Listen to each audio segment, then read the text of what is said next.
Digimon 11 TM, you sure do slack in recent times. Where was that Rayman, playthrough that you guys recorded eons ago?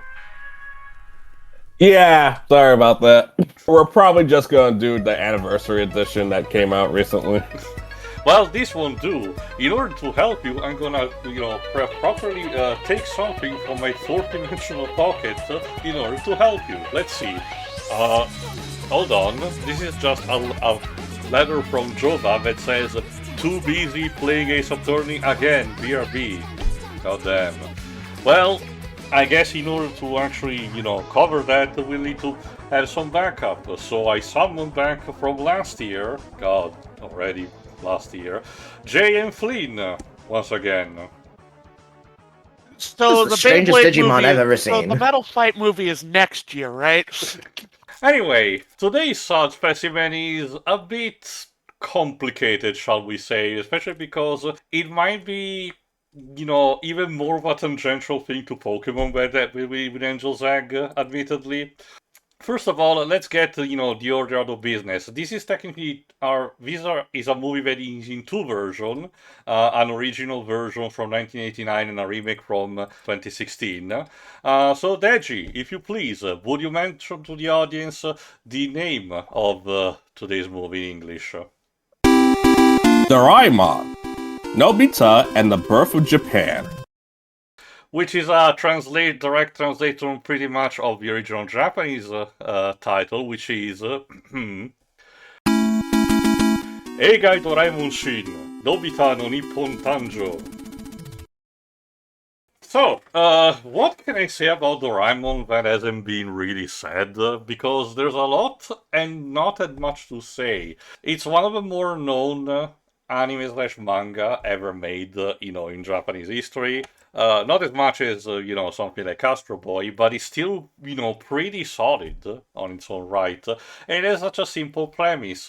A youngster slacker called Nobita gets to have a companion robotic cat from the future called Doraemon, which provides a futuristic gadget to try to improve his miserable life, basically. But, hijinks ensue and Nobita has to learn the lesson of the day of, working with what he has, right then. It's kind of similar to Fairly Odd Parents, kind of, sort of, only with, sci-fi stuff rather than magical shit. This is actually the first Doraemon thing I've ever seen. This is all same here. But Doraemon is in that little circle I have dubbed very longly, but you get it, of it's a worldwide sensation as long as you're not American. Yeah, unfortunately, the franchise doesn't have a particular rich history of being exported. In more recent times, it has been, more favorable. But it has, in terms of, international success, it has, unsurprisingly, had been more successful in Europe, where, anime importation is actually much more common. That includes also. Well, it could be worse. It could be Saint Seiya. Which also includes, for example, today's movie. As far as I understand, neither version really did receive an English release of some kind. Black Country did receive the 2016 version, but I don't think the original one. I'll need to check more in the future about that, unfortunately. And honestly, it's understandable to some degree because I need to put in perspective for those who don't know about Doraemon. In terms of just movies alone, because the anime has been going on in several, spurts, on its own.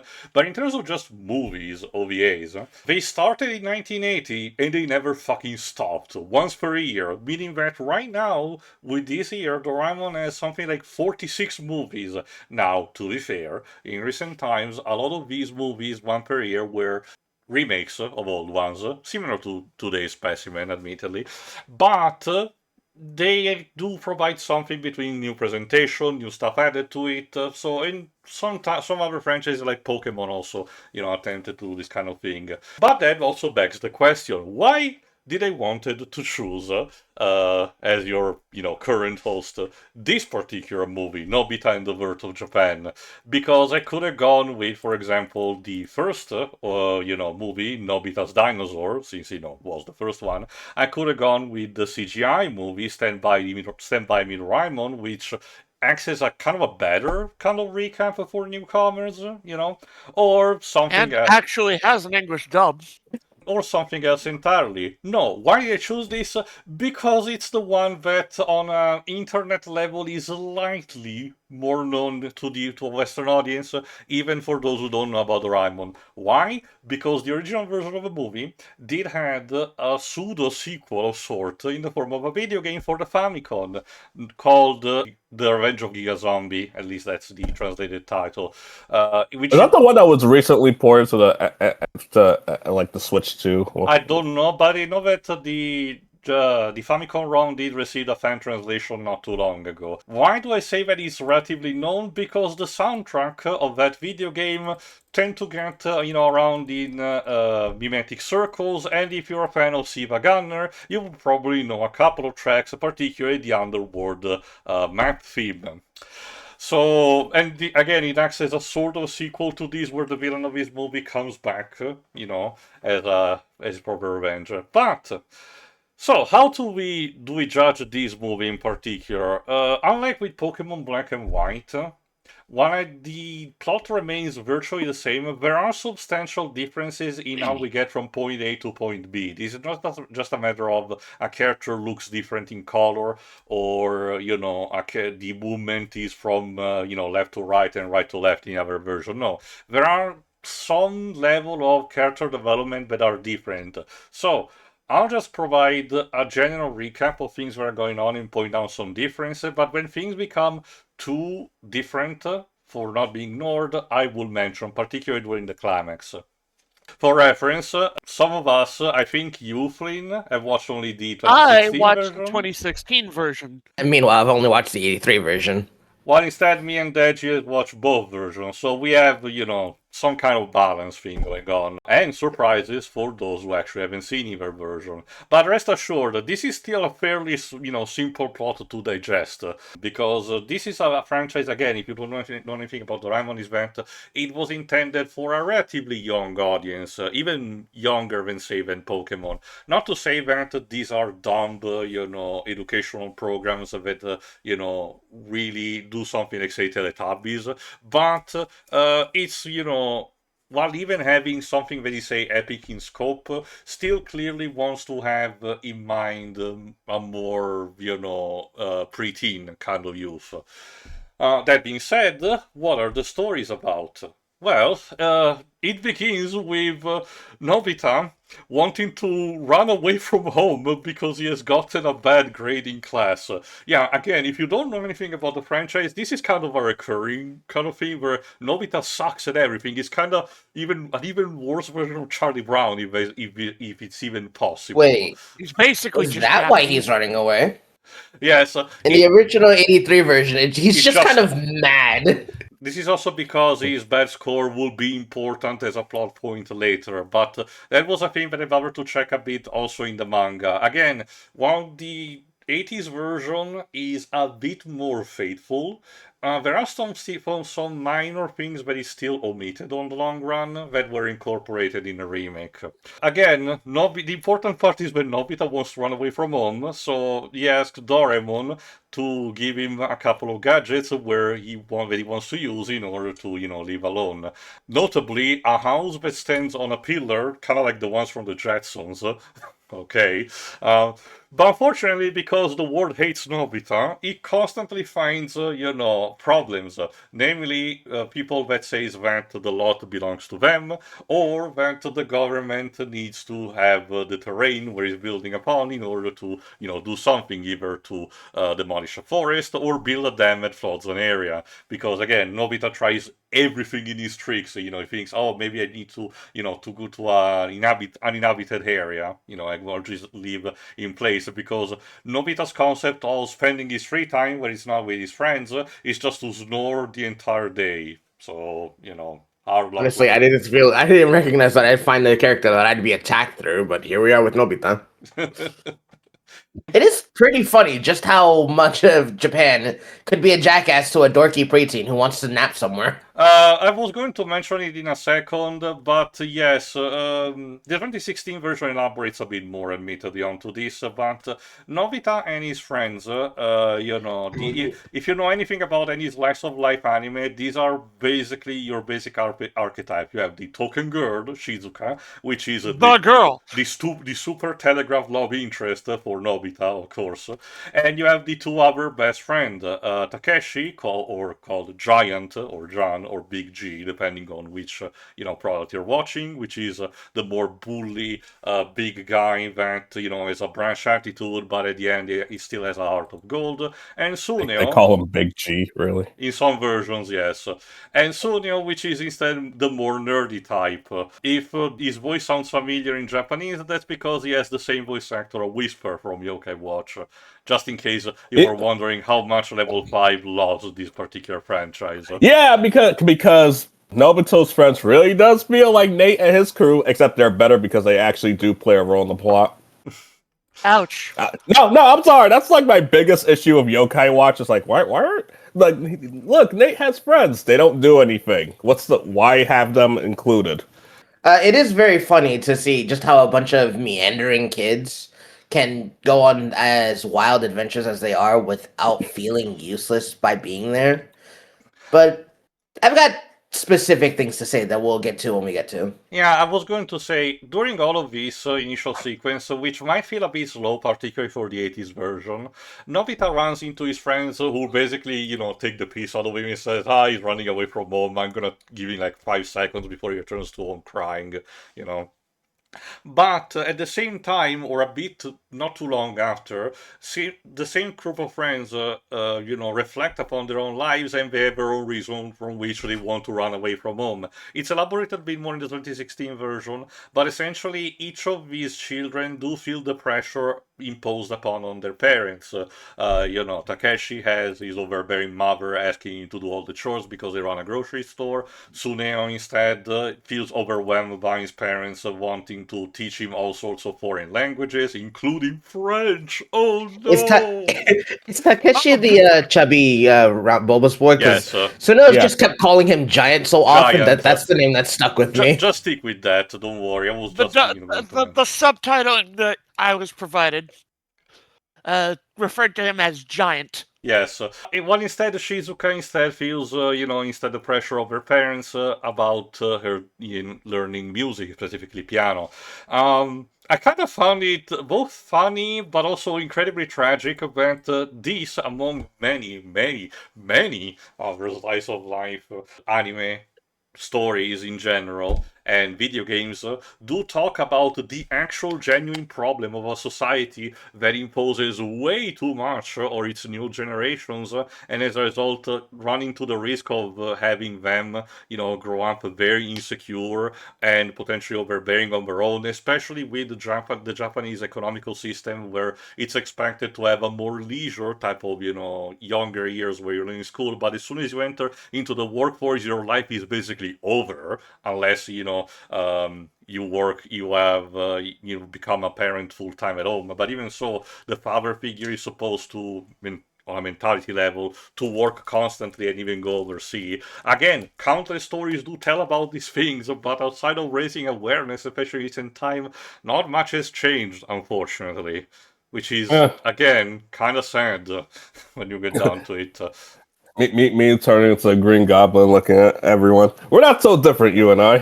I'm sort of a robotic cat from the future myself. The realm of the rat race that exists very hard. Okay, so to get on that topic, is that why a lot of things stories don't have the narratives take place in college?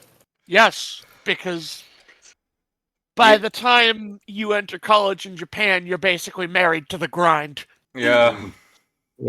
Capitalism for the win, baby. But yeah, it's pretty commonly known that in Japan, the golden era to them are the high school years versus in the West where it's college for us. Mm-hmm. It's still kind of bleak as a prospect, and I really genuinely do hope that conditions do improve over time. Again, assuming we survive everything else that is happening right now, but let's get back on topic. Let's stick to the movie. Yes, specifically, the fact that this situation is very dire for our main characters is also reinforced when even Doraemon wants to get out of the house because, unfortunately, Nobita's father is one of those periods, speaking of the workforce, where he's allowed to have some rest from work with one condition. His boss is also away for work reasons and has asked him to actually take care of his pet hamster. For those who don't know anything about the show and the manga, Doraemon is definitely afraid of rodents, so unfortunately that creates a bit of a conflict of interest. Isn't he like an earless robotic cat? That's the joke, Jay. Got it. It's basically like how Minnie Mouse is afraid of mice. It wasn't brought up, but it probably should be. There are many things I know about various kinds of anime. Anything I know about Doraemon, which is extremely little, is from pop culture osmosis. This is basically my first foray into Doraemon, and what a time that was. I was going to elaborate more on later, but in general, I would have to say that the 80s version might not be potentially the best newcomer entry, while 2016 could, theoretically. But let's get back in order. Because of all of this shit happening, the quintet decides, you know what, let's just find a way to run away from our respective homes. But where? So they start to reflect upon themselves, depending on the version, it's either Nobita or Suneo that says it that, you know what, in the past, this land was completely free, but humans came about and established things like, borders and shit, in their villages. There's rules to the shit. So this gives the idea to, hey, let's go back in a place where humans are yet to arrive in Japan. In case you're wondering, because you have never consumed this particular franchise, yes, casual time travel is a thing in this. Doraemon has an entire fucking sled that he uses. From what I gathered from this movie is Mr. Mr. Plot Convenience. Yes, every situation He is has a everything the gadget. situation requires at once. Though what's worth noting that in order to balance things out for the story, his gadgets either have something that does not function 100% correctly, so hijinks ensue, or there's something else that prevents them to be the trump card to win the entire thing, But anyway, again, the entire point is that they want to, time travel back to the past. And they kind of have a good time at the beginning because Doraemon actually brings a bunch of gadgets specifically designed to create an environment perfect for them. There's a shovel that allows to dig through and create perfect rooms. There are instant growing, vegetable seeds and for flowers and for food. More on that later. And Nobita even gets to be given the opportunity to play mad scientist by having cloning solutions and DNA eggs in order to raise some pets. And the characters even said it's so simple, even Nobita could do it. He does kind of seem like the kind of person that can botch burn boiling water. Worth noting that Doraemon also provides caveman-style clothes that they might look simple in appearance, but they do provide, warmth in case of, excessive cold, because they traveled back in a time where it was the Ice Age, basically. So there was still a bit of a Nano machine, son. Yes, and technological spears, which do look like typical caveman spears, but they provide a jolt of electricity, which is handily demonstrated when Nobita accidentally presses the button onto himself, because, again, Nobita is kind of a moron. It's very funny to see, even when they're making fun of him, just how much Doraemon cares about Nobita. Kind of immediately panicking whenever he shocks himself. Yeah. To try and help him out. It's that kind of levity that you will see in something like, say, the Silver Age of comics. It's worth noting that the 80s version, it's a bit, not that much, but a bit more edgy in terms of in its jokes. There are the occasional thing that you would expect at the time, like, for example, when Doraemon is actually pitching ideas ideas, he's asking, tell me what you would want to see in your ideal paradise in this place. The boys start actually saying some kind of places like a restaurant, a sports group or something like that. While instead, Shizuka mentions about wanting to have a flower field near the lake, and the other's like, oh, girls, let's think about manly stuff. This instead conveniently, changed into something more neutral in the 2016 version, and yeah, for the better. Speaking of things that are changed, while they're actually playing around things, Giant in Suneo gets attacked by a beast. In the 80s version, it's what they call a hippopotamus, but between Elden Ring and this, I get the idea Japan doesn't know what an hippopotamus is, because it's clearly a rhinoceros instead that attacks them, While instead... Kind of looks like a prehistoric boar. Well, the point is that it's not an hippopotamus, It's very much not. While instead in the 2016 version, it's a bison. This is basically the 2016 version addressing the basic thing of we wanted to have wildlife that realistically would have been more plausible to be in Japan, and this will not be the last time that it happens. So they are attacked, and Doraemon uses one of its gadgets, a toreador, small marionette, in order to lure the beast away without having to kill it. That's pretty neat, actually.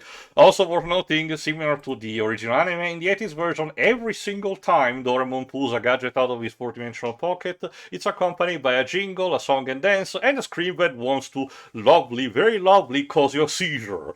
Thankfully, all right.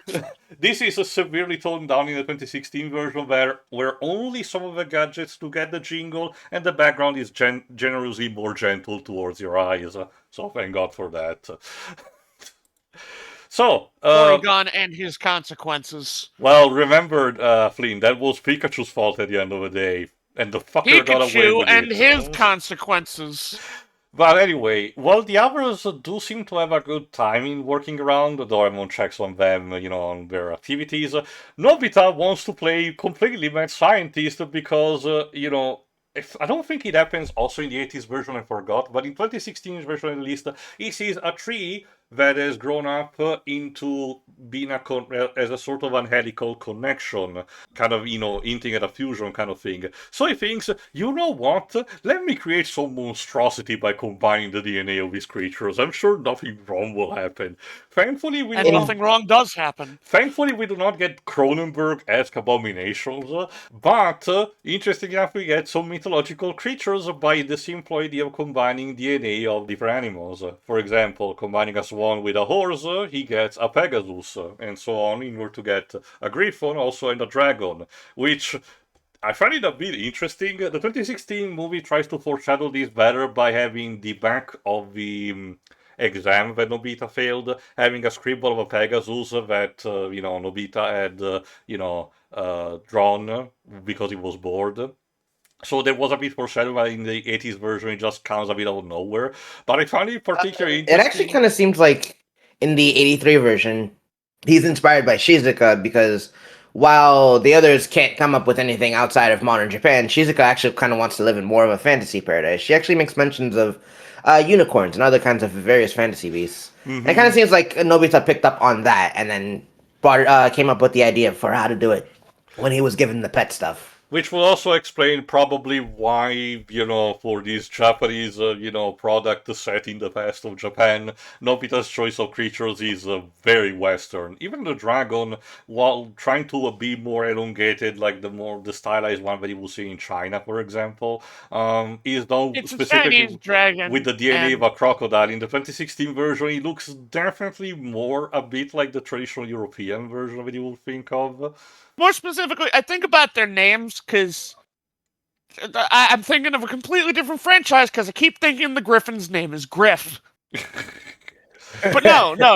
That's what is it? Pega, Dora, and Gorifi? Or something like that? Again, Nobita is terrible at Pokemon in order to give these kind of, nicknames. Here's my Charmander. I call it Char. Thinking of the combinations of DNA and then having it come out successfully is kind of impressive for a X-year-old child. Which fucks up constantly. Nobita's like 10. Still, you get the point. Like I said, thank God when we don't get, David Cronenberg fixed I don't abominations. think Doraemon as a franchise is ready to handle Jeff Goldblum's The Fly. Which of you two did mention that there's apparently a Resident Evil fan game about Doraemon? Hi, I'm Flynn Stingray. You might know me from such things as Yu-Gi-Oh! The Movie Commentary and the rip-roaring, thrilling excitement of Yu-Gi-Oh! The Movie Podcast. Yes, there is a Doraemon Resident Evil game. Interesting. How? Bizarre. A concept. Check it I out. need you to link that to me when you get the chance. To be fair, you I go. can't speak much. I found out that Doraemon is in Grand Blue Fantasy. Jay, I need you to realize that you need to add extra context to that of Doraemon is in Grand Blue Fantasy, along with basically almost everyone else. Yeah, no, I also did find out about the Detective Conan crossover. I can't state enough how confused and excited I was The about that face one. of Street Fighter. gotcha gotcha games in Japan versus the Oswald the Lucky Rabbit of Japan. Or Anyway. Mickey Mouse of Japan. I guess Doraemon would be Japanese Mickey Mouse, you know? Well, True. a lot of old series like Astro Boy do qualify for that, so it's more of a shared kind of thing. Anyway, there's something that I did forgot to mention, because while the movie starts, before everything else, we do, instead of focusing on Nobita, we did focus on a small cave boy. In the 80s version, I think it's just, going around, while in the 2016 version, he's trying to catch a fish, basically.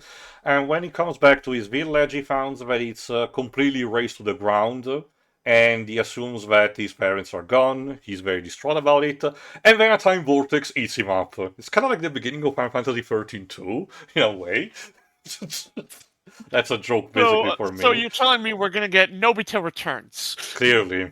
And we don't know what happened. Then, during their first time travel towards the past, Doraemon and the kids run into a time distortion, which is basically kind of like when you get potential turbulence. In this case, it's a time turbulence of sorts. In the 2016 version, it's played a bit more for, the stakes are a bit higher because it genuinely feels like the characters are in danger, while in the 18th version, it almost feels like a passing thing. It's like, oh, don't worry about it will pass on soon. And during the montage, we do cut to Nobita's house in the present, and we see that his mother is a bit worried about him, and it's raining outside, and this is where the time vortex spits out the K-Boy into the present.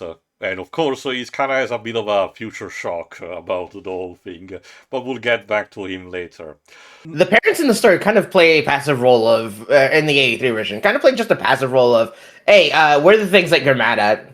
And that's about it. In general, they seem to be pretty okay with the idea because they think Nobita is such a loser that he will come back before dinner, basically. But in the 2016 version of Italy, the mother character is definitely more worried. It's one of the things that I didn't mention where the characters are a bit more expanded in order to feel genuinely more human, rather than, to have the levity that, the Silver Age comic book style story would have had. So, in the past, Doraemon's gadgets invention include, for example, the stuff that Suneo cultivated, which looked like, turnips, or as the 80s version sub called them, carrots. Okay. Yeah. But they're I not. was like, But clearly they're not, radish. they're not clearly just the regular vegetables, as Doraemon showcase. You just pop them open, and it's like an instant, warm food container that contains basically what you need. So, for example, Shizuka wanted spaghetti, she gets fucking spaghetti. Giant wanted katsudon, and there you go, he got that. And so on and so forth.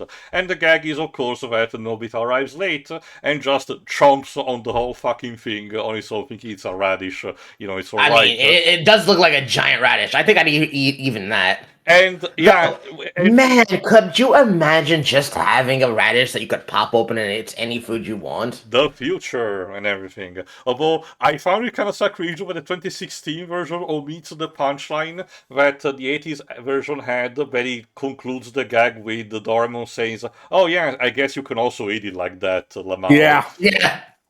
And the Just 2016 noms away. It's the very cute. 2016 version doesn't have that. It cuts immediately to the next scene. Come on. Shame. 83 version best. In this moment, Nobita doesn't want Doraemon to see the hybrid pets that he has created. It's never specifically stated 100% why, if he's afraid that he's gonna be judged or if he wants to give him a surprise to the others. But the point is that he just makes up an excuse. I fell asleep and everything, and everyone runs with it because he's Nobita and all. In the '89 version, he wants to have it as a surprise. Mm-hmm. Interestingly enough, despite having created the little, Neverland, the kids still actually reflect upon the idea of wanting to go back, but the 2016 version adds a bit more conflict, specifically by having Giant saying, no, this was the entire reason why we ran away, because we felt very pressed on by our families, So instead they reach a compromise, because they are operating on time travel logic. They can spend basically all the time that they want in the past, and then run back a mere 3 hours after they departed.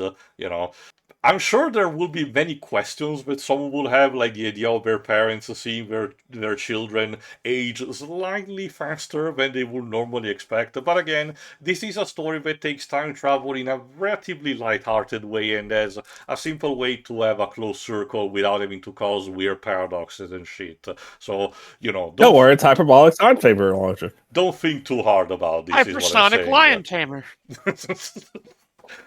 So that's what they intend to do, but when they return in their respective homes, and Nobita bids farewell to the others, the 2016 version adds an important scene where Nobita's mother seems to be furious at him for having run away, but when she sees that he is genuinely just distraught and is about to cry, and being afraid of her, scolding him, she actually calms down. It's a very nice scene that I do actually appreciate for the updated version. Yeah.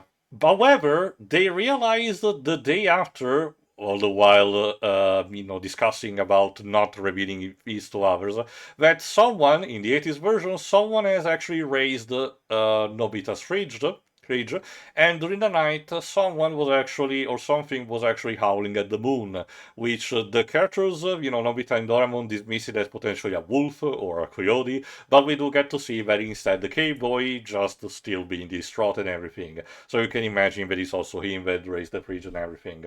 In the 2016 version, we don't have the whole fridge thing, and instead it's reconverting to a scene where Doraemon goes apeshit about the hamster and wants to pull a fucking katana to kill the thing. God damn. Yeah, it's Buddy. weird. I'm too afraid. Just had enough of this. This has gone too long. I mean, we need to remember that Doraemon is a robot. He's running on an AI algorithm at the end of the day. Speaking of, I guess the question that everyone's probably asked: who and or what made Doraemon? Well, again, Me. yeah, sure you did. Your mom. But no, the entire thing is that he comes from the future, and there's an entire set of mythology and supporting characters attached to him, like multiple national variants of him, believe it or not, and having relatives like a sister called Dorami, for example. Oh, so that's who he was mentioning it. Mhm. That name comes up later in the film. But she plays more of a part in the 2016 version as well. But the That makes sense. I guess that makes sense as to where the time traveling prospects come from. I thought it was just another one of his bag of tricks. doing a couple of these trips as the characters suffering from basically jet lag at the same time. And in the 80s version, we get a scene where all three of the boys, Nobita, Giant, and Sunio, gets reprimanded by their teacher and forced to, go in the corridor, which the 2016 version omits, and we cut immediately to them leaving school, possibly because they felt he was a bit too mean towards them or something. I don't know. This is where we catch up with the fact that the fridge gets raised and everything, and for one reason or another, Nobita and Doraemon are on downstairs and not back in Nobita's room. Giant and Suna arrives thanks to a gadget that Doraemon has, is accustoming giving to them. Basically, a helicopter helmet. He's even mentioning the opening.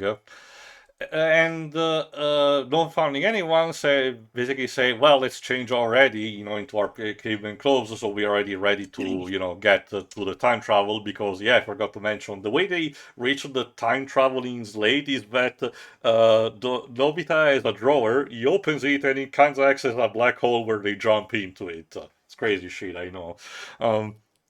The 2016 version adds a bit more to it by having Shizuka, along with them, and she rightfully says, no, this is Nobita's room, don't change it like that and just wait until we get there.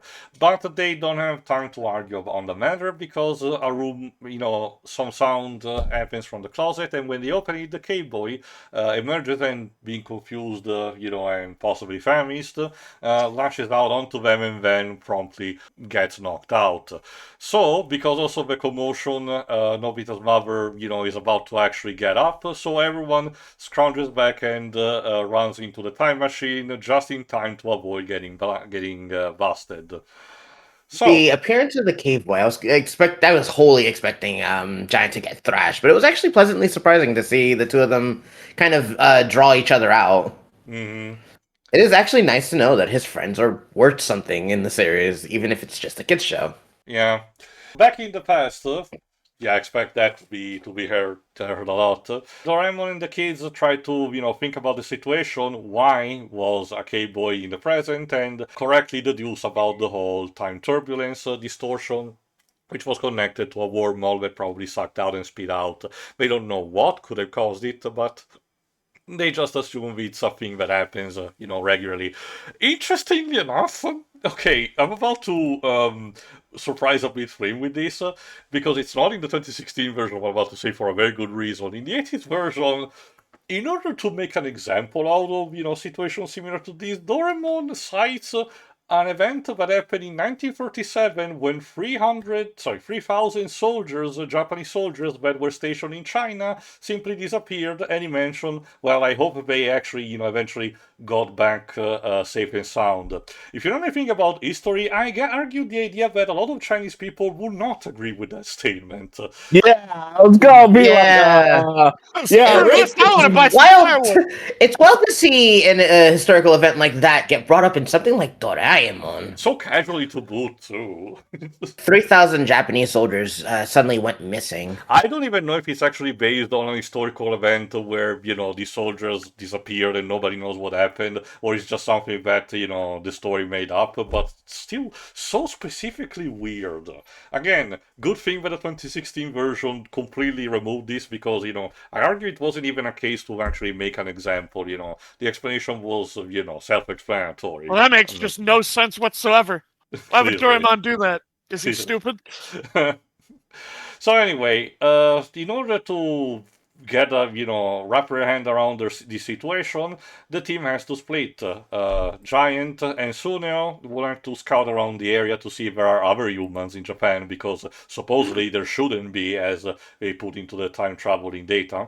Doraemon and Nobita will have to find precisely from which time period or location the boy comes from. Well, instead, Shizuka tends to him, waiting for him to wake up. So in order, Giant and Suneo gets attacked in the 80s version by a fucking giant crocodile, while instead in 2016 version by a giant salamander, and they're rescued by something that I'm about to say in a second. Doraemon and Nobita find a wormhole that Doraemon uses at one of his tools in order to find specifically the location, but since it's taking potentially too long, Nobita decides to faff off.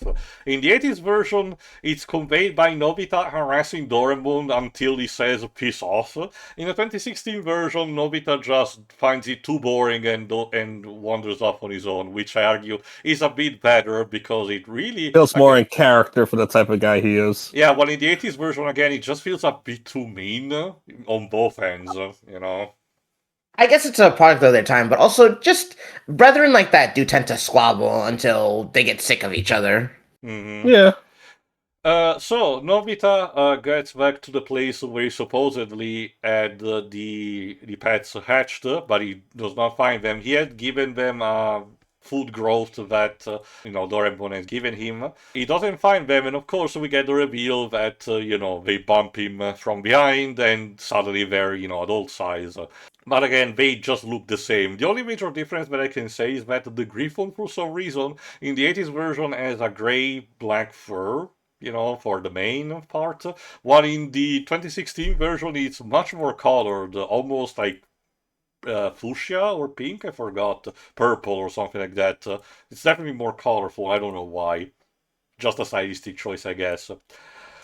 Anyway, the attack on Giant and Suneo gets thwarted by the arrival of the pets. In 2016 version is a bit more elaborated because it's, in order to be a bit more actionized, while in the 80s version, it's just the Pegasus, bumping, or the Griffin, I forgot which of the two, bumping the crocodile down, and telling him to fuck off, basically. But the point is that this serves also as the big surprise. In the meantime, the K-boy actually wakes up and is initially distraught by, Shizuka, but when, he realizes that she means no harm and, she's offering hot soup, he, of course, immediately gets to eating and, is cool now. So, when all of the characters reconverge, Doraemon uses a gadget that is basically food that allows to translate the language of the people that ingest it. In the 80s version is tofu, while in the 2016 version is, I forgot which specific, like another type of sweet. Dango.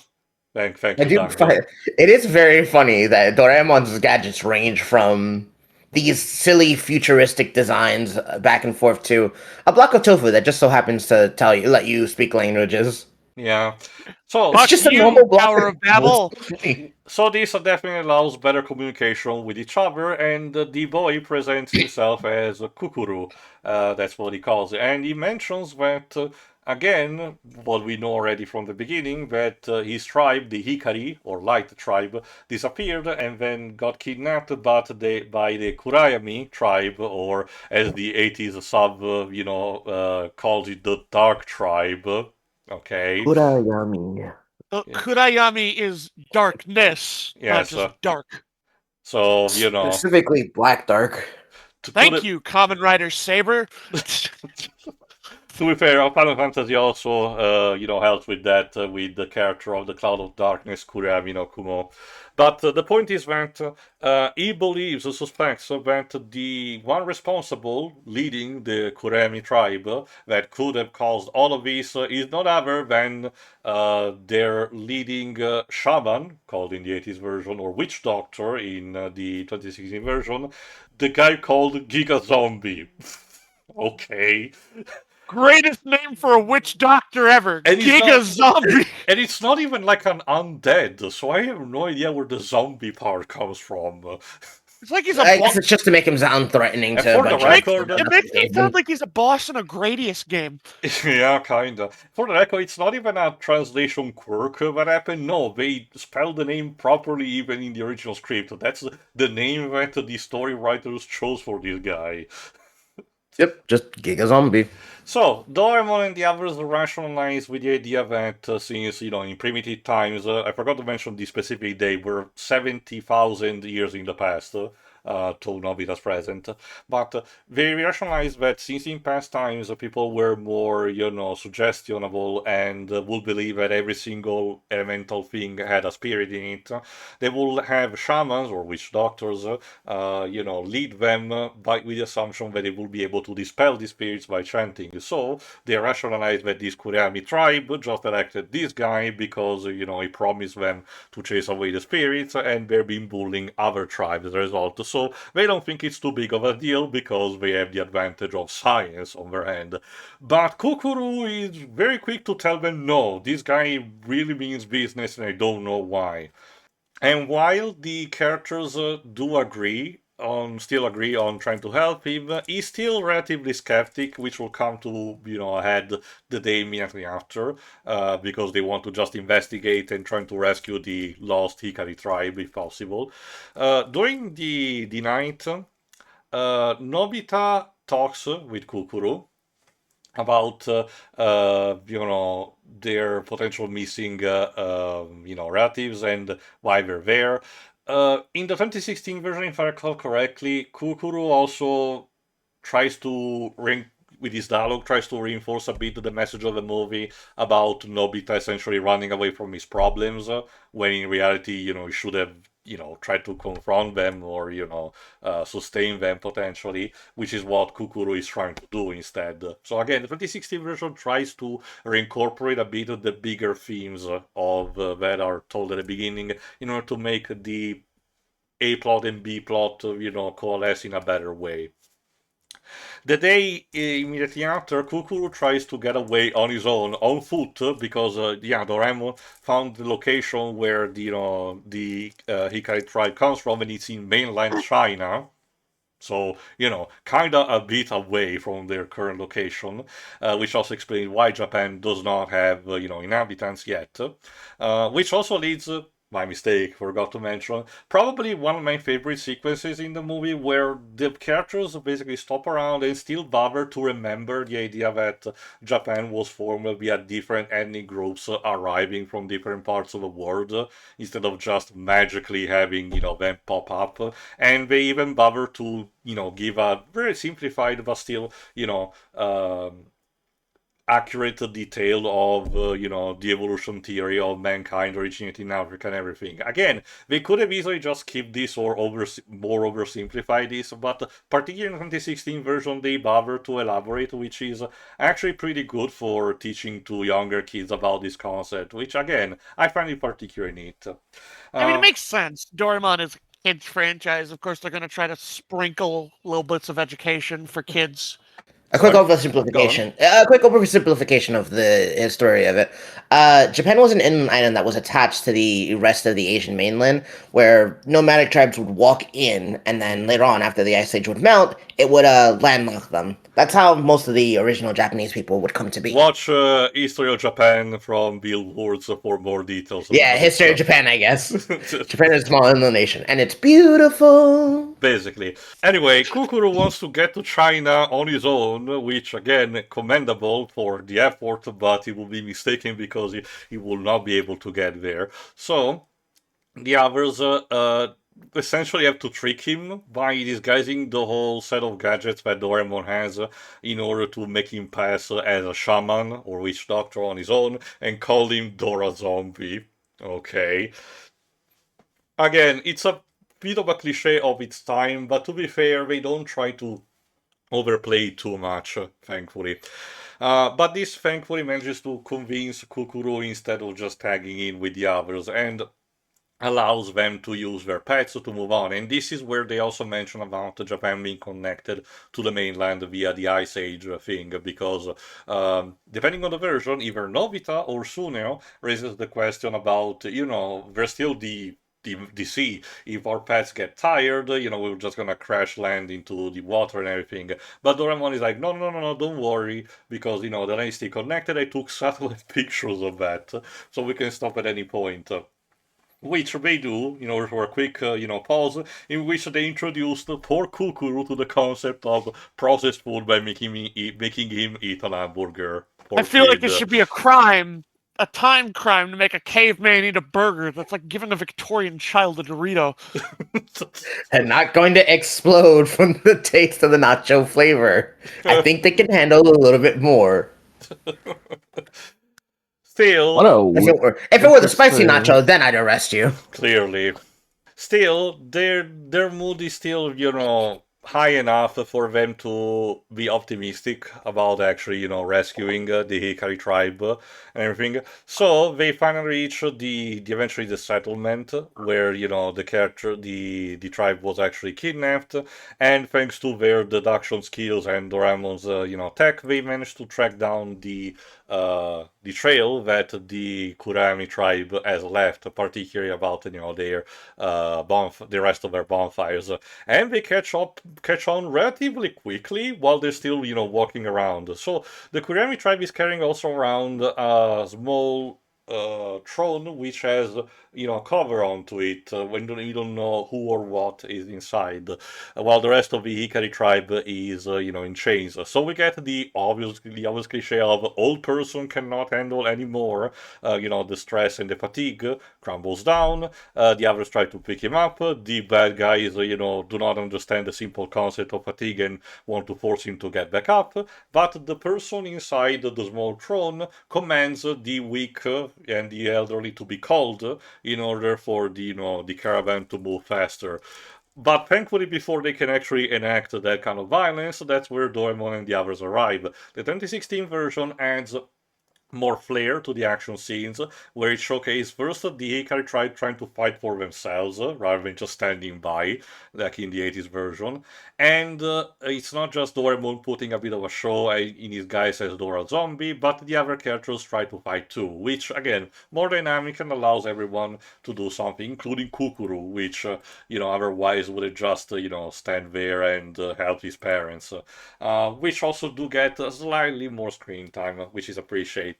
However, after dispersing the Kurami tribe with a couple of light shows, the being inside the throne is revealed to be a small Dogu-style doll, which is called Fucking Arahabaki.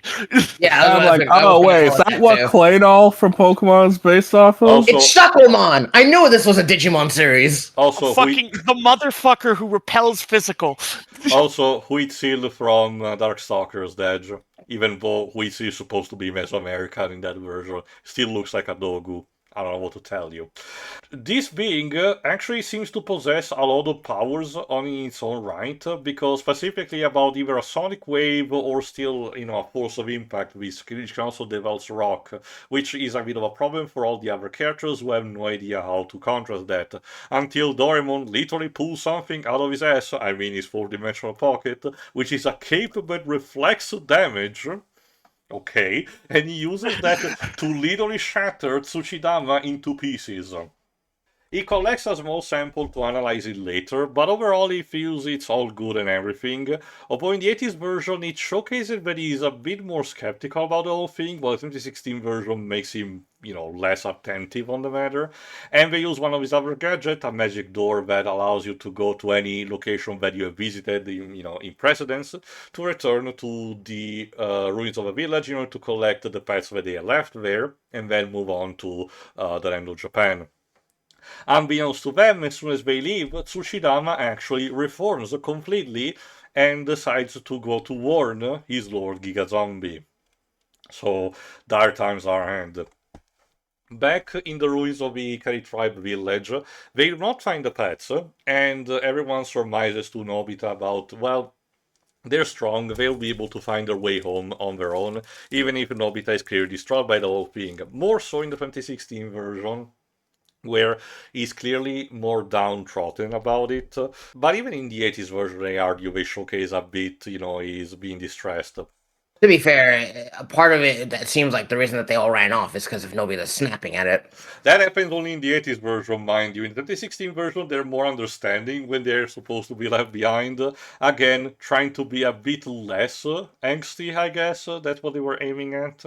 But anyway, when everyone returns to Japan, including the Ikari tribe, as a new place to stand on, we get pretty much an end of Exodus kind of shot, where they find basically the Promised Land equivalent. They even organize a feast, and in the 2016 version, during the montage where they actually prepare for their new village and, the feast, the characters take a time to, include a bit more the message of reincorporation of themes by showcasing that Giant and Sunio wants Doraemon to have his gadget given to, the Ikari tribe in order to facilitate their work, but he says no because we would be interfering with history too much by this point.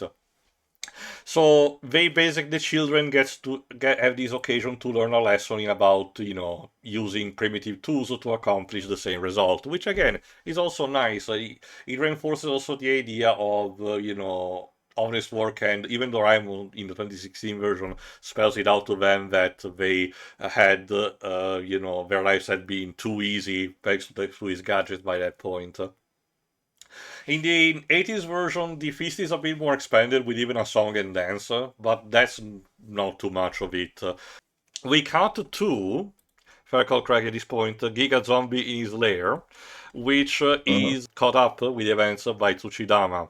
In the 80s version, Giga Zombie is not particularly impressed until Tsuchidama starts mentioning the idea that this Dora zombie might be more powerful than him, and he snaps and immediately forces Tsuchidama to go back and to gather more information about him. In the 2016 version, the Giga Zombie just melts Tsuchidama on the spot.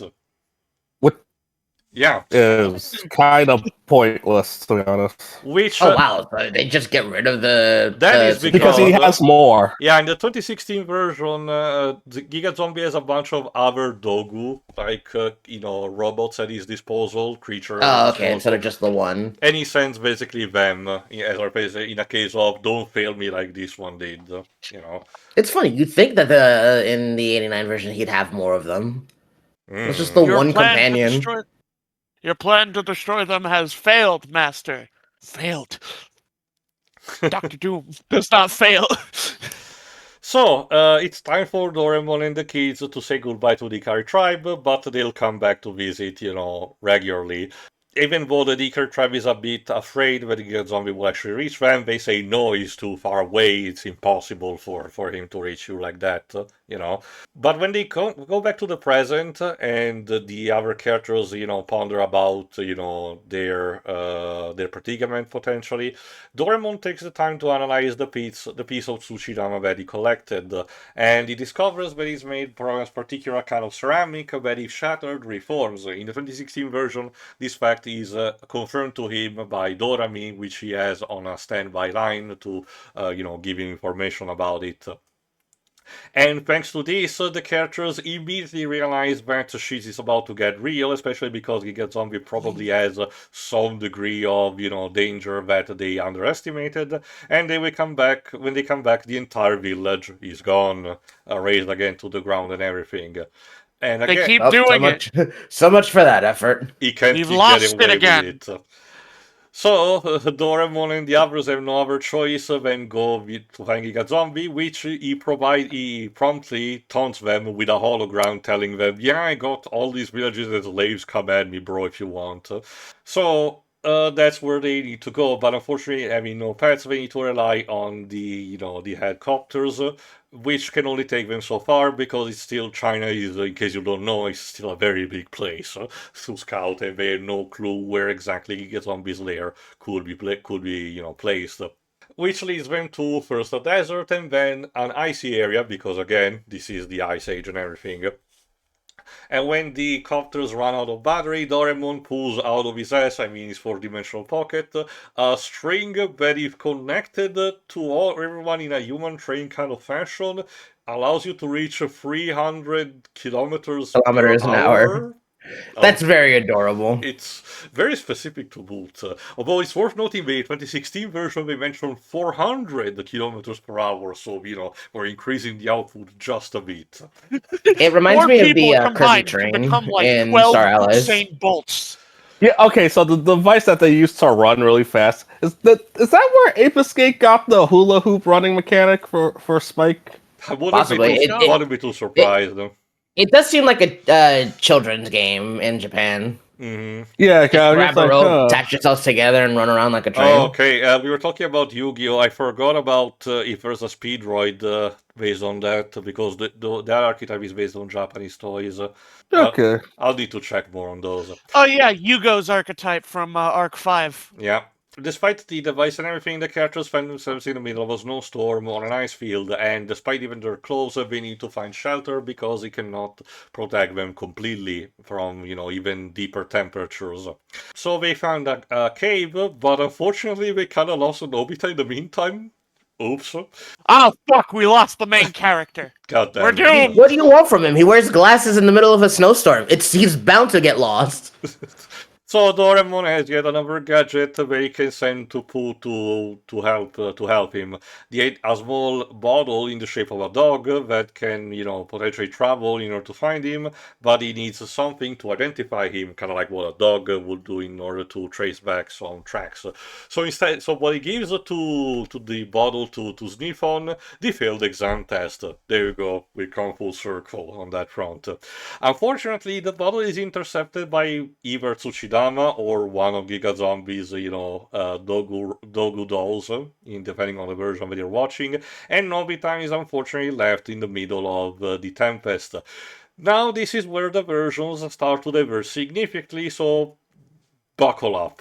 Well, in either version, Nobita at this point starts to have kind of really depressing hallucinations when you get down to it. In the 80s version, he first sees his mother squandering away some abandoned miso soup, then his father, near a heat source, and then I forgot someone else. The point is that he's keep having this trauma Kong line of people telling him, "Oh, all of this is wasted for you and everything." In the 2016, To clarify, Go in on. the 89 version, it starts with his mom throwing away soup and his dad taking away a heater, and then it moves him into a court scene where Right, I he's forgot. guilty because he's napping all the time. And no, here's the thing: it's not just the fact that it's a court scene. Yeah. Every single other character in the court outside of him is Doraemon. Yeah, save the one witness that's his teacher. Yeah, so fucking weird.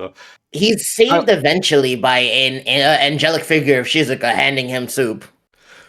Which is still not really soup at the end of the day, but that's where he basically collapses. Still, it paints a very sad picture about Nobita's psyche when you get down to it, even especially for the 80s version. The 2016 version, he plays it more for, feel sad kind of moment, by having first the father, and then the mother, and then another version of Nobita, which ultimately convey the message of, you could have had all of this, but you decided to run away from home, so all of this is wasted, for you and everything. It's definitely a sense of guilt reaching up to him, which leads me to conclude that this is yet another instance of, I divine cybermancy, and we're all still trapped in different kinds of cycles of guilt. Deal with it. But here's what happens. In the 80s version, he is reached by a mammoth that starts speaking to him. And this mammoth Ice Age. And this mammoth gives him a small box and tells him, when you're in the most danger, press it and keep it open. Don't worry about everything else. And then faps off. In the 2016 version, instead, Excuse me, I'm in the middle of my own movie. Here's a box. It'll help you when you need it. Now, have you seen my Oscar sloth, Manny? Have you seen that fucked up baby? In the 2016 version, instead, Nobita is rescued by the returning pets, which in the 80s version will come on later.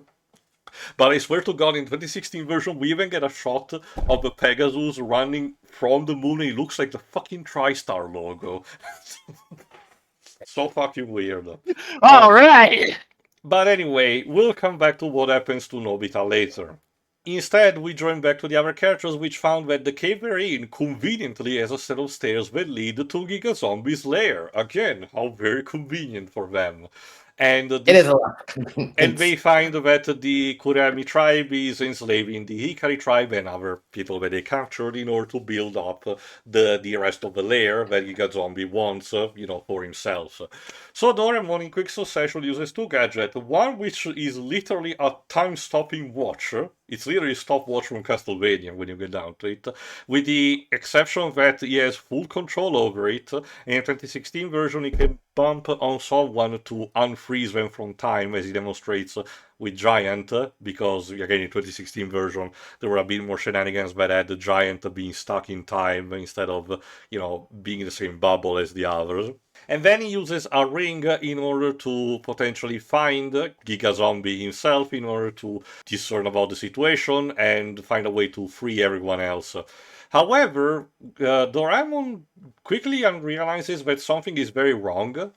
Both in the 80s version and 2016 version, he emerges in a set of rooms, that is really the throne room, which has a lot of technological stuff, computers and everything. Although the 2016 version is a much bigger room with a giant circle. area in it, and in both versions is confronted by Giga Zombie. In the 80s version it's much more simple, it's just a simple confrontation, but in 2016 version it's expanded upon. Essentially, Giga Zombie, as Doraemon potentially deduced, but had kept from the others for speculation for himself, is yet another time traveler that's just fucking things around in the past for his own amusement. In the 80s version, he admits that he just wants to build a temple in his honor and that's it. In the 2016 version, he genuinely wants to take over the world and rewrite history. However, in both versions, Doraemon, calls him out and says, look, buddy, there's the time patrol that is, stalking around for people like you. You will not have a chance to have your evil plan, be realized. And that's where, particularly in 2016 version, Giga Zombie tells that he has everything under control. In both versions, the idea is that he has his lair underground so he cannot be detected. But in the 2016 version, he also has a fucking nuclear device, which he can use to detonate in order to potentially get either rid of the Time Patrol and secure his place in the timeline so they cannot be intercepted anymore as a result. Again, the 2016 version tries to hype up more the fact that Giga Zombie is unrepenting as a villain. They're also making a bit more threatening with his voice, while in the 1989 version he was standard bad guy, but not too much, a bit more shriveled, admittedly. And unfortunately, this also means that Shizuka, Giant, and Suneo got captured as well in the meantime, off-screen, particularly in the 80s version. And they're put into gladiatorial combat against a pet saber tiger that Giga Zombie had. The saber tiger was slightly foreshadowed in the 2016 version where Tsuchidama had returned, so at the very least there's a bit more organic. It's kind of like how in JoJo's Bizarre Adventure, for the adaptation of Part 3, they had Pet Shop being present, be the bird on Dio's, scenes before it was revealed, while in the manga it was just a generic bird. Again, clever enough. So, in WoW version, which in 2016 version involves also the other Dogu dolls, this is where Nobita and the returning pets come in order to save the day, basically. But in the 80s version, this leads to everyone from the main group trying to find potentially Giga Zombie, but being trapped inside a tunnel on both ends. Tsuchidama tries to actually fight them again, but Doraemon uses a glue gun. Literally, it's a glue gun, in order to nail him on the floor, and unfortunately Tsuchidama gets killed when it's caught in collateral damage when Giga Zombie collapses the tunnel on both ends in order to trap the heroes, for all eternity. And this is where Nobita remembers about the box, he presses it, which acts as a locator that the Time Patrol uses to arrive and literally save the day, Deus Ex Machina style, by arresting Giga Zombie. I will say the mammoth revealing itself to be part of the Time Patrol by literally unzipping itself is hysterical. Now, to be fair, the main heroes were not really pointless. They were useful in order to locate the Giga Zombie because the Time Patrol could not do it, and it was imperative they would do it before he finished off his device. But it's kind of weird when they never had a confrontation directly with a bad guy, which is instead what happens in the 2016 version. It's much more satisfying on that front. Instead, the kids and Doraemon reach, accompanied also by Kukuru, because if you notice, the Kukuru in the 80s version just disappears from the story, kinda. The kids reach the nuclear device room. Kukuru is vital into sabotaging it by literally bending the antenna on top of it. It's actually pretty cool the way it's showcased. And Doraemon has a proper confrontation against Giga Zombie by using a spear, specifically Kukuru spear, in order to throw at him, which Giga Zombie underestimated because he thought it was one of the technological spears that Doraemon had, which reinforces the whole messaging of, primitive technology is important for the time period and still triumphs over the stuff from the future at the end of the day. It's a bit kind of similar to what happens in Amazon's Attack, but, just roll with it, or Avatar, James Cameron's Avatar, but I argue in here it makes more sense. And in the 2016 version, the Time Patrol just arrives late just to collect things up, including a cameo from Doromi and a character from another series that the author of Doraemon did make, but I forgot exactly what it's called. Again, it's just a small Easter egg and everything. Also worth noting, in the 80s version, Giga Zombie himself has a bit of a gonk kind of face behind the tribal mask that he has, while in the 2016 version he's definitely a bit more handsome. It kind of reminds me a bit of Lysander from Gen 6 or Pokemon, a bit. Everyone's favorite Pokemon character, Lysandre. I mean, technically, now I will say, I do love Giga Zombie's 89 Scooby-Doo-esque design. Yeah. Although, again, it makes you question even more about the name. Like, he's called Giga Zombie, he's not magical in nature, he's not undead, and he's a guy from the future and just a regular guy. My immediate thought looking at Giga Zombie's design is he looks like if you mixed the Witch Doctor from Scooby-Doo with Casey Jones. Yeah. Yeah, I can see what you mean. So anyway, Giga Zombie is arrested, there are no more problems or traffic accident, but in order to stabilize the timeline, the Time Patrol needs to confiscate the pets, unfortunately, because they will not be too anachronistic and will not survive the 20th century. And this is where one of the other changes happens, where in the 80s version, Nobita is distraught, but regardless bids farewell to them, while in the 2016 version he is much more distraught and, literally bows down crying about the separation. But it's worth noting that the 2016 version had done a good job in emphasizing more how much he was attached to them. Not that the 80s version lacked that, but it wasn't as much. A bit of story that I forgot to tell is that Kukuru had taken the time to mention to Nobita, when he was missing them, when he's missing his pets, about a story about a pet wolf that he had, and that unfortunately missed. In the 80s version, he mentioned very casually that it happened during a situation where they chased a bunch of deers off a cliff. Yeah, that was... While in the 2016 version, it's a bit more gentle, quote unquote. He's mentioned that he was doing a hunting, session against a pack of mammoths. That was it. The 2016 version, like I said, elaborates more on the matter. And also the 80s version just cuts immediately, prompt. While the 2016 version does have a "Where Are They Now" kind of style of epilogue, where the character, where they met, what happened to them. But that's kind of it. So, kind of a bit of a roller coaster in either version.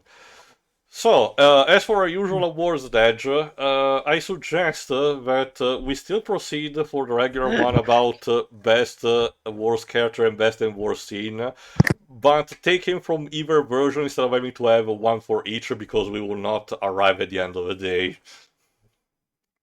Sure. Otherwise. Alright, so let's start with... let's go with the Tsuchidama to an extent, the Tsuchidama award. Worst character, even then it's just, just because I need to put a name on it. Jay, since you watched the 80s version, who do you think is the worst character from that? I mean, you named it right after him. I guess I would call it for the Tsuchidama. It's an interesting concept at the start, but then he just kind of... In the 89 version, the only thing he does is the Sonic Sound Waves, which immediately gets counteracted, and then that's it. After that, he just makes an appearance I just and like how it's like down. I just like how Doraemon's just like, no, you dies. It is very funny how it's a sound blast. The other motherfucker who repels physical. There's not even a big spectacle about it. He just gets blasted backwards and then hits a rock and boom, falls apart, only to come back together when they're gone.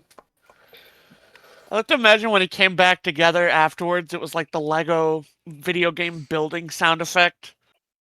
But yeah, I'd give it to Tsuchidama. There's not much to say about it. It's an interesting clay doll based off of an Arabaki that comes and goes. All right. It's just kind of there to note that that the Witch Doctor Giga Zombie may not be exactly what you expect him to be. I was expecting the plot twist was that he was an actual fucking wizard. Doraemon was gonna have to fight magic with science. It's worth noting that Doraemon did encounter before and after actual spiritual beings, including multiple ventures into the underworld. So yeah, I did see in the movie collection Doraemon has gone to hell several times. Speaking of you, Flynn, you watched the 2016 version. Who do you think is the worst character in that? I don't really have any strong feelings about any of these characters, so negatively. So I guess we kind of just have to unanimously give it to The fucking Arahabaki motherfucker. Tsuchidama.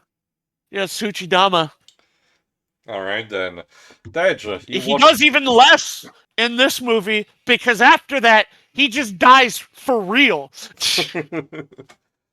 Dej, you Out watch... of curiosity, the mass-produced Tsuchidama, do they all look the same? No. They are basically kind of like a Power They're based Ranger on Turkey different squad. ones. A Clay Sentai Force. Yeah, pretty much. The primary inspiration is the Dogu doll and Harahabaki, like Flynn and Jay had mentioned. Anyway, Dej, you watched both versions. Who do you think is the both character in it?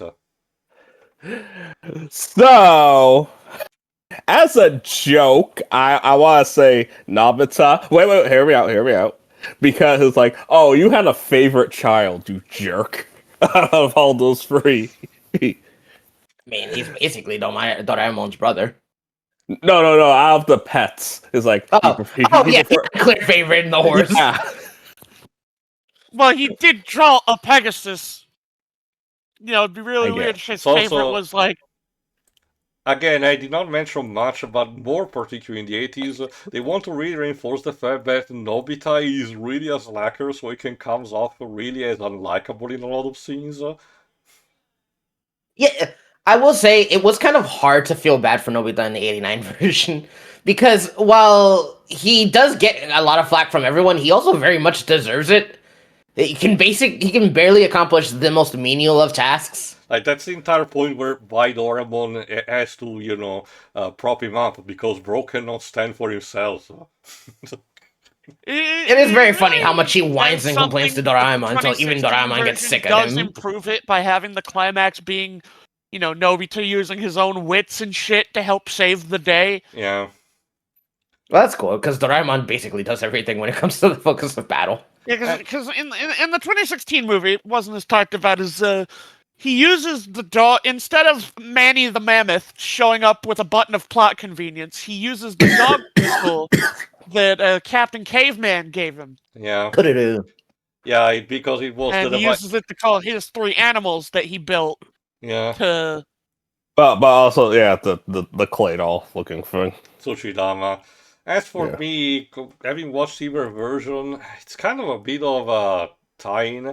I don't want to, being too mean to Tsuchidama, because I argue, at least in the 80s version, he still was doing some stuff, and even in the climax, he was still trying to antagonize the characters.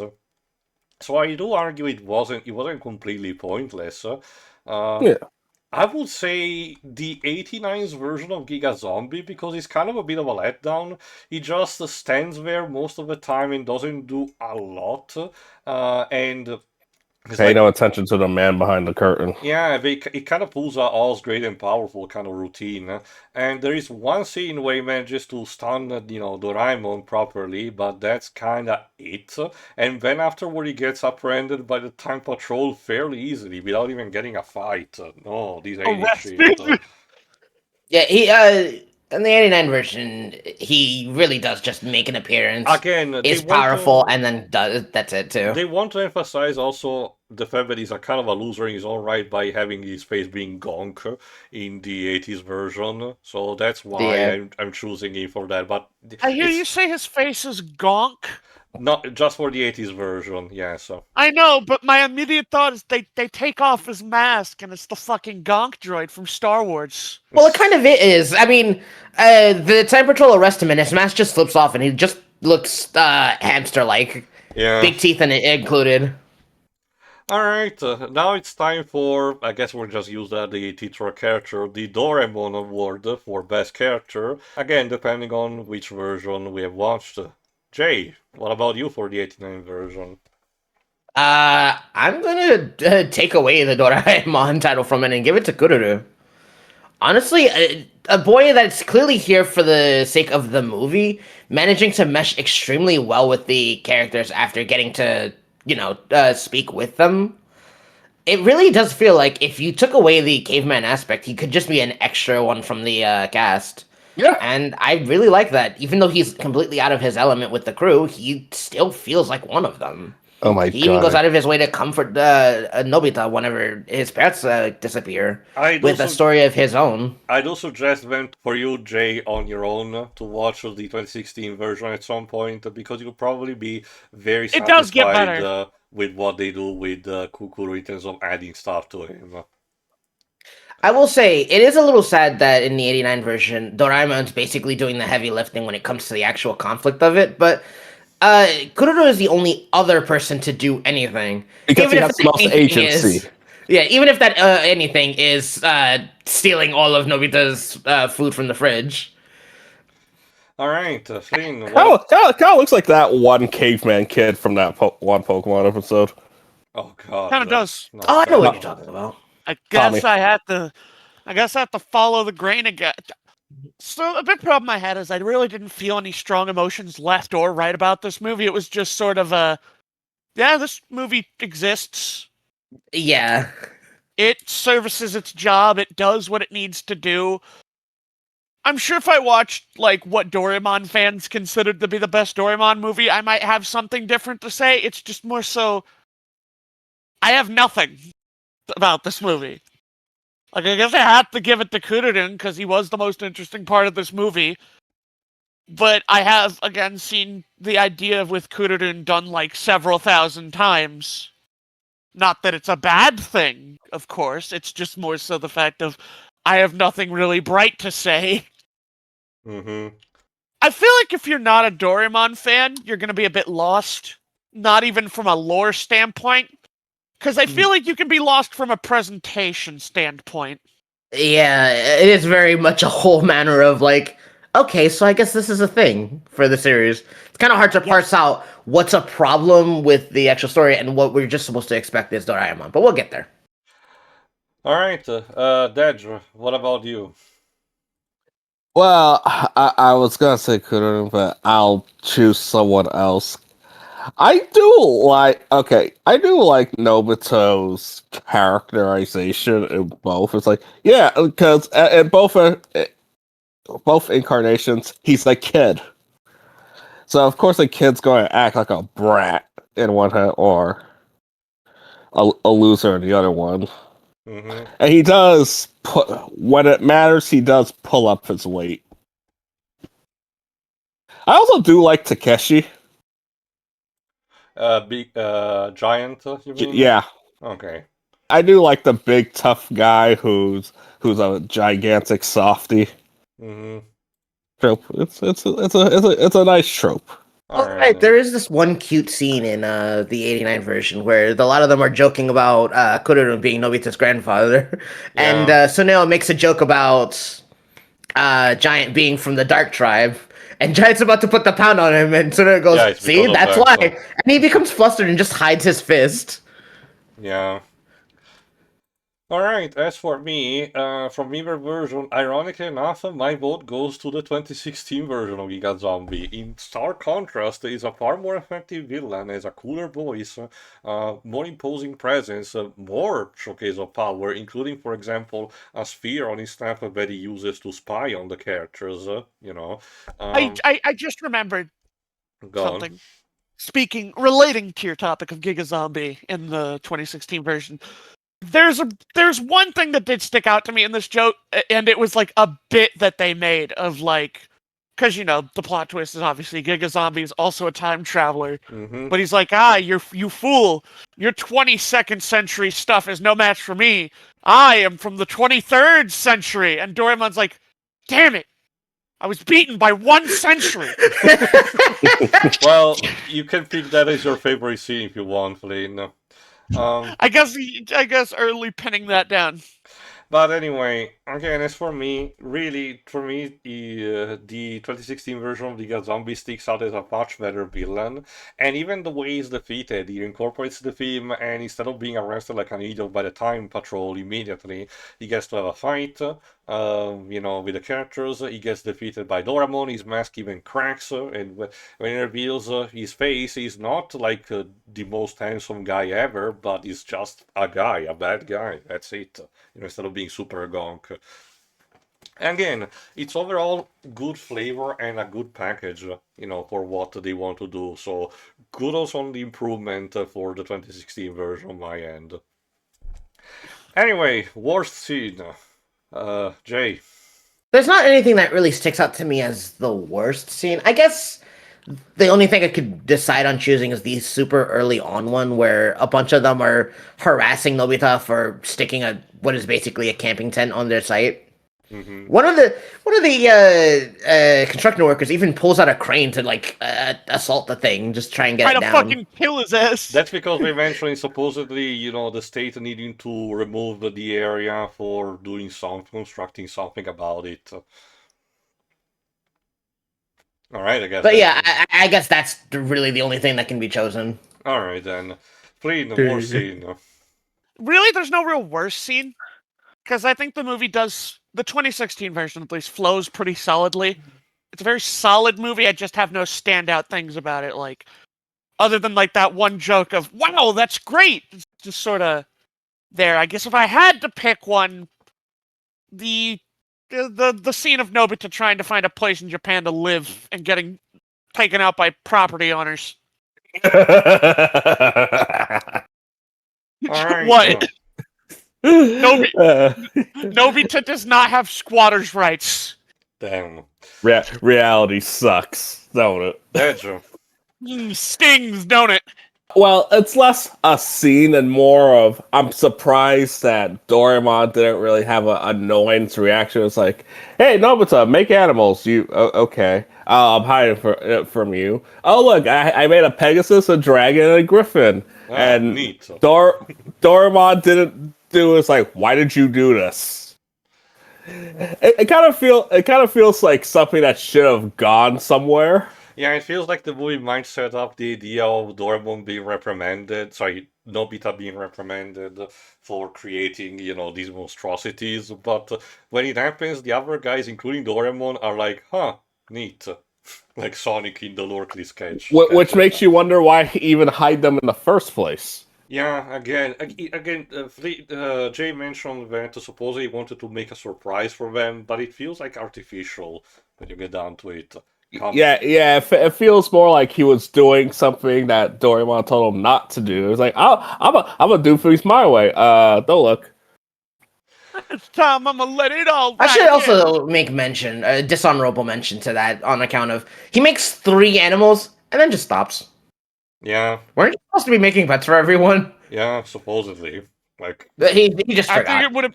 I think it would have actually been even funnier if Nobita made a fuck ton of mythical creatures. I wanted to see a fucking manticore, for example. Could you imagine Giga Zombie getting jumped by the manticore? He is surprisingly adept in historical creatures. Or at least mythological. Anyway, you're done, Dodge? Yeah. Alright, as for me, honestly, it's quite simple. From the 1989 version, Doraemon's just casually, dropping an event from the Sino-Japanese War and thinking it's not that big of a deal outside of the context of people might have got lost into a time vortex.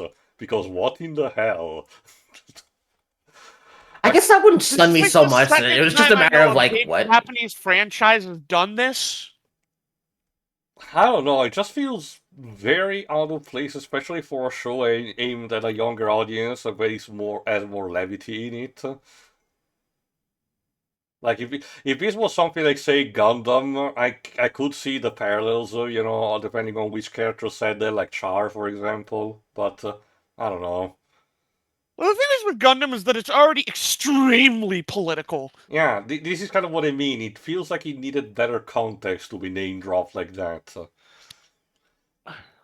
Anyway, that's it for war scene. Now on to best scene. Jay. I'm going to choose the scene where Nobita's hallucinating in the snow. It's a very in '89. It's somewhat of a very silly scene, but it also does portray how, at least in the '89 version, Nobita does kind of have it rough with the people around him. They treat him so very shallow and callously, just because he's a bit of a dork who struggles with everything around him. It's probably the only scene in Doraemon where you get a glimpse of the kids behind their story, and that makes me really feel bad for the guy. He also clearly sees highly of his friends, or at the very least Shizuka, that he does everything he can for the lot of them. And his earnestness comes out in that. It's a combination of a lot of things that happen within the movie and things that I don't know about Nobita and his family life that kind of gives you a perspective of all of what he goes through in Doraemon. It's cool. It's really sweet. He gets sentenced to death for the multiple crimes of napping. Napping, right. Running away from home is just the trigger point to the court case. Even his Doraemon attorney, which clarified that he's not Doraemon, just the attorney, does mention, well, you were kind of napping off, so I have nothing to work with. So we're basically one step closer to the whole Your Honor League of Legends death meme. Yeah, it's very funny and sad. Alright, Flynn, Like what that. about you? I guess there is, of course, I was beaten by 1 century, because that did get a giggle out of me of like, the blast! I'm off by a century. I've lost. But I will also say just the little scenes of them each of the kids doing like their specific job thing was really nice. Mm-hmm. Also, worth noting, since we didn't bother to mention, but in both versions, not just any of them, when they open up the radishes in order to have the instant cooked food inside them, of course it looks pristine as much as possible. Wouldn't I need you? to start burying future radishes. I want to start doing the dishes. I wish I had a future radish. It's like a bread bowl with extra steps. What would you have in your future radish? Philly Radish. cheesesteaks. Oh, that's very good. All right. 500 Philly cheesesteaks. Alright, well, now you're Then, just doing calories in favor. which best scene would you have for either version? I have to. Doraemon hitting the clay doll in the original with the reflex saying, "No, you." Again, it is very funny. It's just whoop down. Sit down. And Kokoro and Nobita talking about their pets. I really did like that scene in both versions. Mm-hmm. I get what you mean. Because it still gave Kokoro something to do after his family was rescued. As for me, it's kind of tough to decide because these movies overall are really a good time in general for me. So having to choose something that really stands out in a good way would be, difficult. But I will say maybe the climax as a whole of the 2016 version, because I argue it's just works in such a better way that it feels more satisfying. So that leaves to our final thoughts and score. For you two, Jay and Flynn, it will be easier because you have each specific version, but for me and you, Dej, I will ask you to score each version separately as a result. Let's start with the simple stuff. Jay, your score for the 89 version. I was thinking about it all the time frame after, and I think I land on 6. Okay. The movie in and of itself is kind of, or at least the 89 version, kind of goes nowhere from start to finish. It's the equivalent of a bunch of kids coming up with a story to put together, and no one ever stops to consider what they might actually be doing this entire way through. It's just simple, whimsical fun. As a matter of fact, a lot of it, the points that I give isn't really from the story in and of itself, but more, it kind of melts away the cynicism of adulthood and gave me just a bit of a moment where nothing else really mattered. It was just the fun of a bunch of kids. And honestly, it felt very sweet to have that for even just a moment. The Doraemon movies don't really seem like they're for me, at least the 89 ones.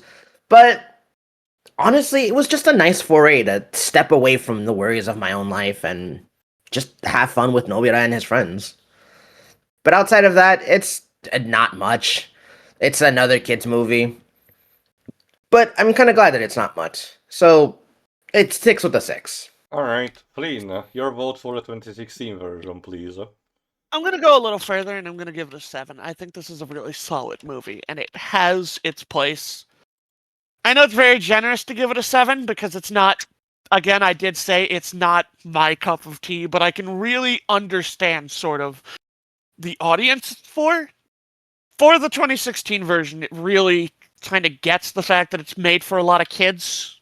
Like, this is a good kids movie. Like, you could probably put this on for like a set of kids nowadays, and they'd probably enjoy it. Mhm. You could, and I feel like it would work. I feel like the only problem with this movie is that it's not really strong if you've never seen another Doraemon movie before or since. But that might just be me. It's more so specifically the fact if I can tell this is a good movie, it's just not my kind of good movie. Alright, Dej, I'll need to ask for both versions as a result. So, look at this as someone who is now Doraemon pilled. I kind of like the 2016 version more. I guess it helps that it elaborates on more things like the dynamic between Nobita and his mom, because that's where the main conflict starts off. Because the original one, we don't really see her. We didn't really see why he was upset. It's just like I'm sad now. And the movie does a good job at making sure the two of them don't see each other until the end, interact with each other until the very end of the movie. Mm-hmm. I'll give the original a 6.5. Like it's good, but the 2016 one a 7.5 because again I just like how it elaborates on more things. Yes, there are some things that are cut, like the joke with the radish. Mm-hmm. But overall, oh my god, that 2016 version is just beautiful. Yeah, we didn't I really love mention that. much. The animation is actually pretty spectacular for the 2016 version. I love that art style. It reminds me of, oh god, what's the name of that one show about the 8 guys The Seven that Deadly have Scenes. Oematsu-san. Ozomatsu-san. yeah, Oyamatsu-san, which Oh, is something I do want to the watch. 6 siblings, the Osamatsu-san. Yeah, Yeah. yeah. It's funny that Osamatsu-san. the original series was about them and kidhood, and then the remake comes around and it's actually all of them are grown up. Very interesting differences. It's more a continuation. Fair enough. Alright, so that's your score, Dej. Yeah. Alright. As for me, I don't want to dislike too much the 80s, the 89's version, but I have to say that it's just okay.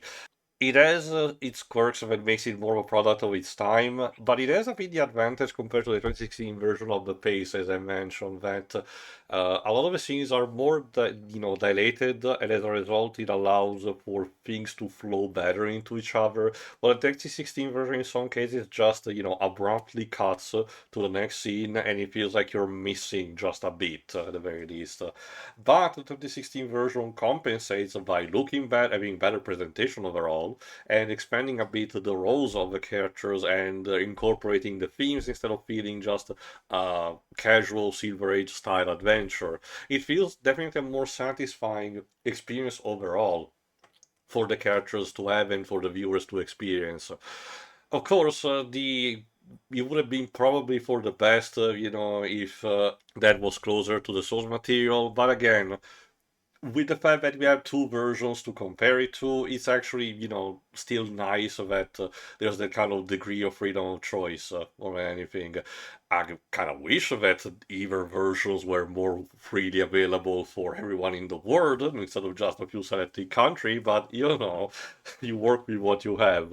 I'm gonna pose a stupid question because I don't know much about the service I'm about to describe, but with all the money that they had in the world, and the fact that they want to reach a vast audience as much as possible, why the fuck hasn't Crunchyroll tried to push more this franchise or on their platform?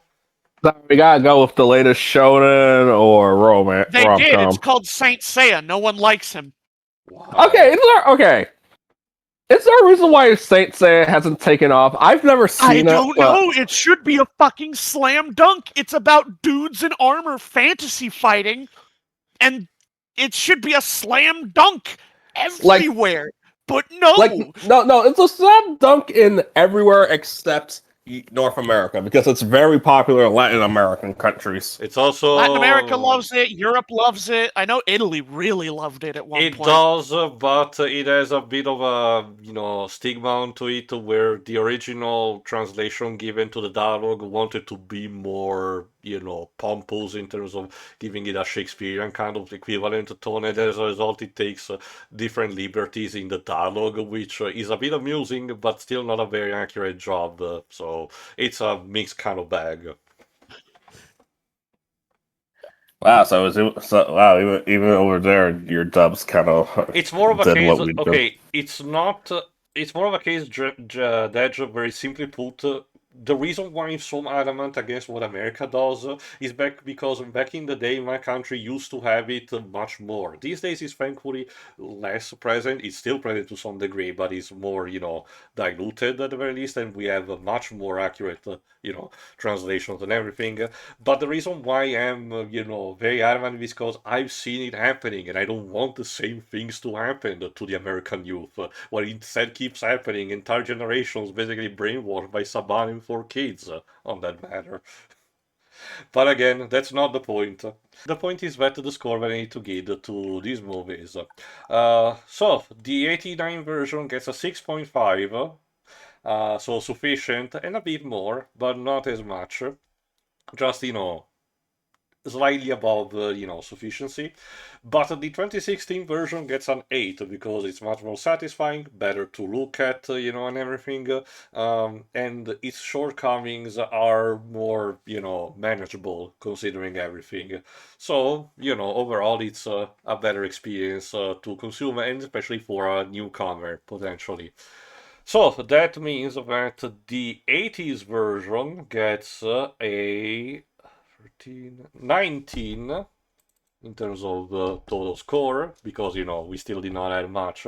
And the 2016 version, in the meantime, Jay wanted to update us that he checked the 2016 version out of curiosity in the meantime, and he wanted to give it a 7.5. Would you confirm that fact, Jay, for me, please? Yep. Okay. Very good. So adding the tally onto that, we have 30 as a result. Again, there's unfortunately a bit of disparity because of different voters, but that's what we get when it comes to these non-regular Pokemon stuff in order to try to canonize each vote. All right, so since we've added 2 more scores to this, let's see where they rank from our lowest footing. At dead last, we have Digimon the movie at 9 points. Still too much. Jova gave it a 4. Wait, is this the Japanese Digimon movie or the Japanese version? The American version. Maybe we should. Oh, the one with Angela Anaconda. Yeah, maybe we should do our war no. game. Maybe we should do in the future our war game just to palate cleanse this fucker. yeah. I recommend it. After that, we have Doraemon, Nobita, and the Birth of Japan, and the 1989 version with 19. Next, it's Pokemon Alive with 24 points. How did you score that high? Because I think I was the one that enjoys it the most out of everybody. Also, Jova gave it an 8.5. There's a picture, brothers, but I'm sure. After that, we have Doraemon on 2016 with 30 points. Next, we have Angel's Egg with 31.5, aka the one that required us to think. Then we had Yu-Gi-Oh! Pyramid of Light with 34. There's a part of me that feels that's a bit too much, but... Looking back on it and going back to finally rewatch old Yu-Gi-Oh! How the fuck did Pyramid of Light get that high? Yeah. And how is it one below the Yokai Watch movie? Yeah, in first place, it's the Yokai Watch movie with 35 points. Also, and it's only that high because I assume someone held someone else at gunpoint. Also, I was about Jay, to say. also Jay gave to your Pyramid of Light 8.5, just as a reminder. I'm still justified for it. Fair enough. Oh yeah. Oh yeah, I think I gave it high because it's just good, clean Yu-Gi-Oh fun, Anyway. and like, yeah, that makes sense. Anyway, we're pretty much done. So, Dej, would you please tell us where we're going next? After seeing the history of the land of the rising sun being altered by actual Japanese natives from the future, let's see what happens when instead white people barge in because of mangled devices from a giant ape. Tune in next time for the awesome madness that is Batman Ninja. Hell yeah, that's the best Batman movie. I'm sorry, the what? See ya.